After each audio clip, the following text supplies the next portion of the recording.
এই ভিডিওতে না অনেকের অনেক রকম মতামত আসবে, তারপরেও আমি আমাদের সাধারণ মানুষের হয়ে কিছু প্রশ্ন তুলতে চাই আমাদের সংবাদ মাধ্যমের কাছে।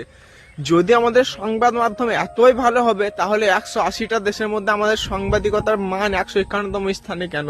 হ্যাঁ, আমাদের দেশের সংবাদ মাধ্যমের স্থান 151 নম্বরে 180টা দেশের মধ্যে কেন? হয়তো খারাপ লাগবে, আপনাদের প্যাশনটাকে, আপনাদের কাজটাকে আমি ছোট করে দেখছি না, যথাযথ সম্মান এবং মর্যাদা দিয়ে থাকি।